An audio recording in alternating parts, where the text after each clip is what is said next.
Hey, Taco here. I just thought I would give you a little bit of an update on a few things that are going on. First of all is my splatometer.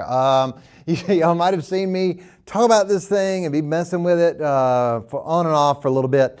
And everything else is ready except I cannot get the RPM to pick up.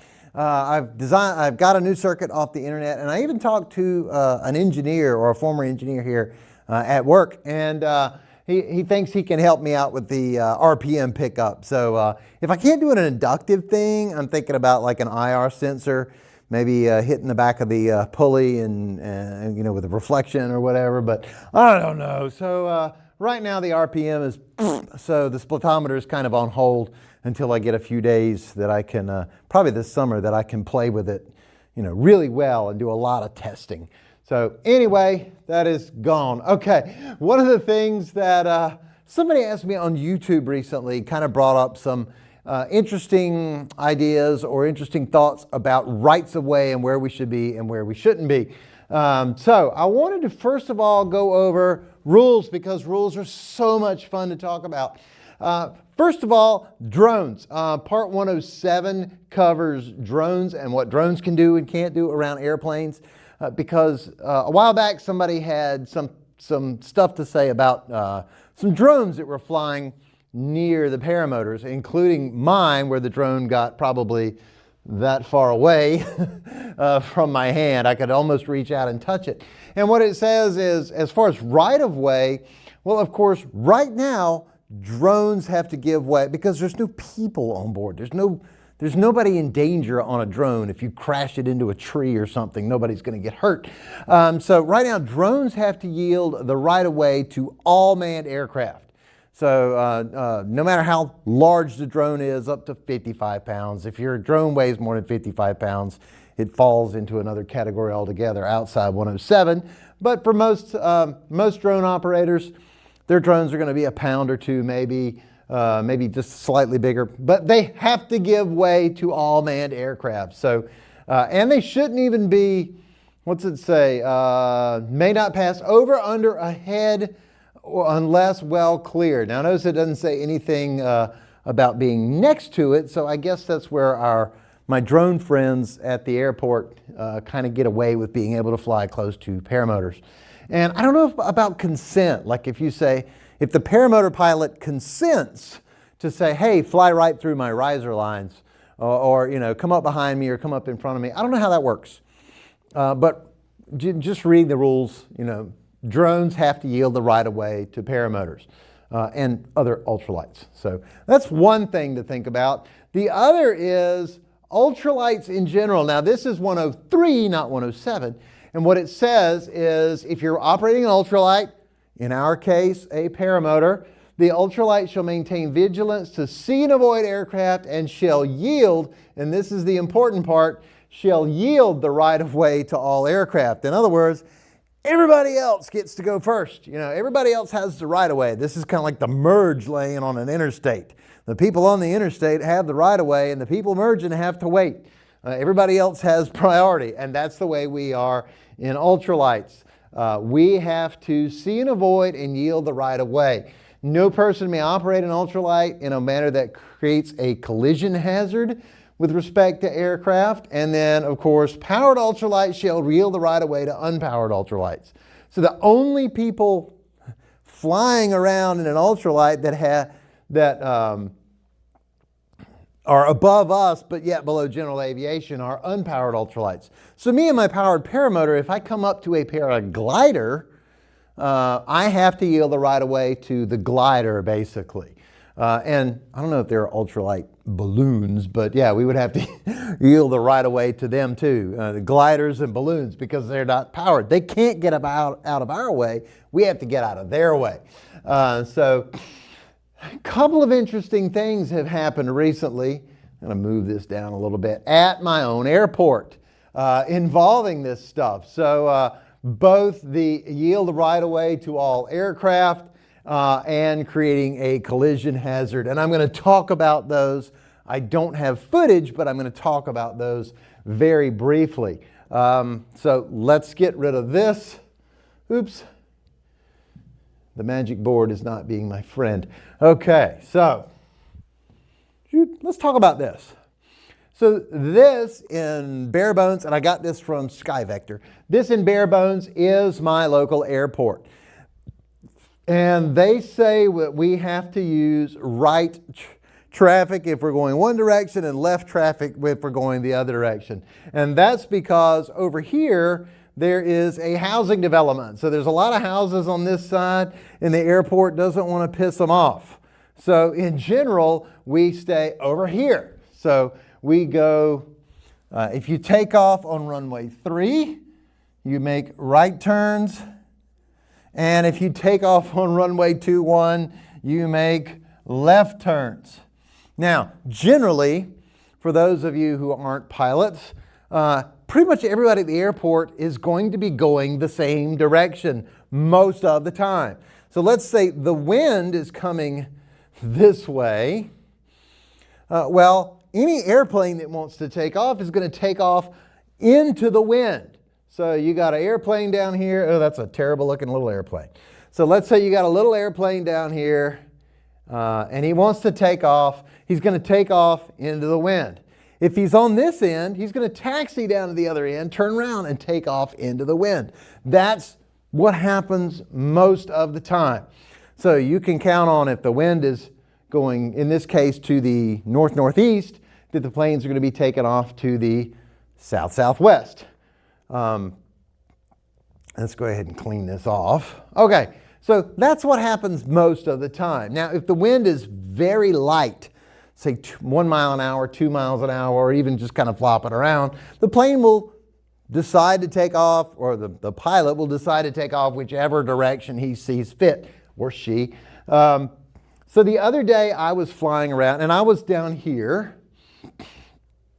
So let's say I was way out here, because I was farther than the scale of this map will allow me. I was maybe 2 miles away. And an airplane came in. Now the wind, for me, the wind was going this way. Now it was very, very light, but paramotors, we always try to land into the wind, even if it's a mile an hour. So the wind was coming out of this way. This plane comes in and he lands, and I know it was he because of what I heard on the radio. It sounded like a dude. And so he lands, and I'm not worried about it. Now I'm wanting to come in to land. So I come on in, and I'm heading not really towards the runway, but to the grass strip, which they tell us to use, which is between the runway and the taxiway. So I'm coming in to land, and meanwhile, the little I think it was a Cessna, he turns around and he's wanting to take off. So he lines up, gets ready to take off, but here I come. So according to Part 103, I had to yield. And he says, and first of all, I give a radio call that say, hey, I'm on final for runway 3 at the grass strip. So he knows I'm not coming straight down the pavement. I'm going to come over here. He radios and tells me he sees me and that he's wanting to take off runway 21. So what do? Instead of going to the grass strip, I change my mind and I say, hey, the airport is all yours. And I go way out here and just kind of do some circles, not loops, but circles. Do a couple of circles. Dude takes off. He's gone. And only then, when the airport is clear, do I come back around and land. So that is the yielding right away to all other aircraft. If he says, hey, I want to take off, and I'm like, nah, I'm already coming in. No, I can't do that. Under Part 103, us ultralights have to yield the right of way to all other aircraft. So I yielded the right of way and got out of his way. The same thing happened not too long ago. I had taken off, I was flying around a little bit, and I was intending to come in and land, of course, on our grass strip. And when I say our grass strip, generally the paramotor people are pretty much the only people that use it. Occasionally somebody will do off-runway landing practice on the grass strip with a light aircraft, but mainly it's us. We're pretty much the only, and that's the FBO. The FBO has pretty much said, hey, that's your runway. You use the grass strip. So I was going to come in and land on the grass strip, Meanwhile, a regular airplane was way over here. He was higher than me and he was farther out than me. And he was going to come in and land on the regular runway. So, I had called, hey, I'm on downwind for the grass strip, runway 3. And he says, I see your traffic. I'm coming in to land on runway 3. Now, he was farther out than me and higher up than me. It would have taken him a lot longer to actually come in and land. But going by Part 103, where we have to yield, I told him, hey, the airport's all yours. And so what I did is I cut my approach short and just kind of did little circles out here, and it didn't take long. Meanwhile, he comes in here, he lands, and then once he gets off the runway onto the taxiway, which is not pictured here, only then did I come and land on our little grass strip.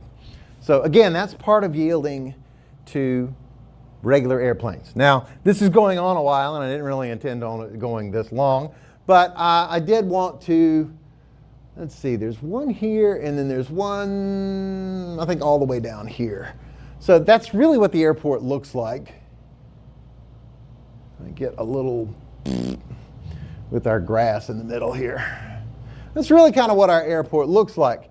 And then there's grass over here on this side as well, and this is typically where we park our cars. So there's main runway, grass strip, taxiway, and then a little bit, and it kind of slumps down and goes back up. And then there's a bunch of trees over here that are kind of in the way. So problems we've had, and I'm going to draw little rectangles here. These are our cars, right? Okay. A couple of problems we had recently that really reminded me about the importance of right-of-way.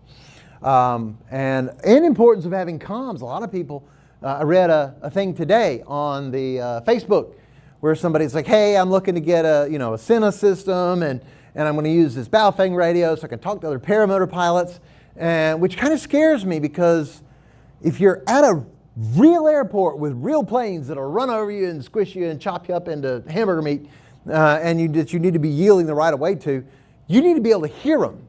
So that really kind of makes me worry sometimes from a safety standpoint. I used to be a first responder, so I think of like the worst that could happen in most situations.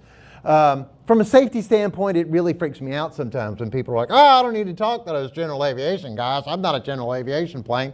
So it kind of worries me sometimes. Anyway, so two things I saw recently that were maybe in violation of yielding to the right-of-way of regular aircraft. One was this plane was getting ready to take off this way, which is why he's at that end of the runway, duh. So he's getting ready to take off. Meanwhile, you had a paramotor pilot kind of swooping in low over the trees and coming back and forth across the runway and just having a good old time. Meanwhile, here's this plane getting ready to take off. So we have to yield the right-of-way to other planes. Why are you zipping around over the runway, possibly keeping somebody from taking off or landing, or worst case scenario, risking a plane not seeing you as you swoop in over the trees? They're looking for the end of the runway, maybe not looking off to the sides. Why are you risking keeping somebody from using the airport and potentially crashing? I guarantee at, say, start of takeoff roll to maybe midway to rotation or midway to liftoff speed, this guy's going to win every time. You're going to hit the wing. Yeah, maybe you wreck the other airplane and the pilot survives. But if he hits you with that Cessna going 80 miles an hour or 50, 80 miles an hour, whatever it is, if he hits you with that thing, you're squished. If you hit the prop, you're hamburger meat.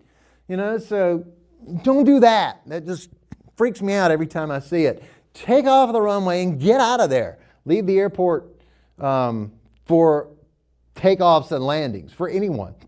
And the other thing I saw recently that bothered me is a paramotor pilot over here.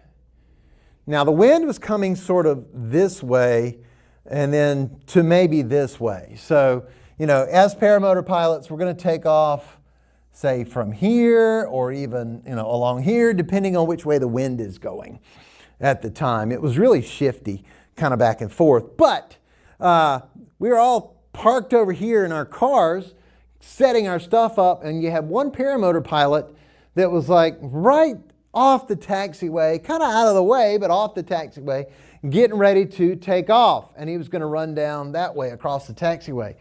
Well, he didn't have comms.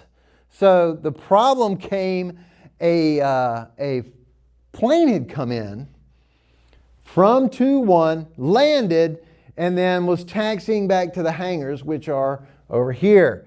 So here comes this plane taxiing back this way, and you got a paramotor pilot with no comms. And all of a sudden, as the plane's taxiing along, dude's doing a reverse launch. So if he's reverse launching this way, he's got his back to this plane. So he's pulling his paramotor or his glider up and trying to get everything set up. And then the wind kind of dies. Like right as he comes up, the wind dies and it flops all over the place. And he's backing up. Meanwhile, here comes a plane. So it really goes to show you that you need to be paying attention to everything and making sure you're yielding the right of way. Now, thankfully, the plane was taxiing really slowly. The pilot is stationed at this airport, or his plane lives at the airport, and he flies in and out regular. He's familiar with us, so he probably expected, hey, these gliders might come up. But normally, I know I try to do all my operations here in the middle, so I'm not interfering with these guys, and I don't have to worry about the taxiway. But yeah, the plane was coming along. The plane stopped, and we finally got the attention of the paramotor pilot. And like, dude, stop! There's a plane coming. Get out of the way! And helped him move all his crap out of the way of the airport, or out of the taxiway. So this plane could go on past us crazy paramotor guys and park in his hangar. So yeah, and then from then on, it's like, oh, maybe we should use the green grass in the middle. Maybe, just maybe. So a couple of things to keep in mind: watching out for other planes, making sure you're yielding the right of way to other planes, and just generally not being a nuisance of yourself. So anyway, that's my thing. Try to avoid getting hit by another plane. And remember, rule 1, don't go splat, especially on the front end of a Cessna.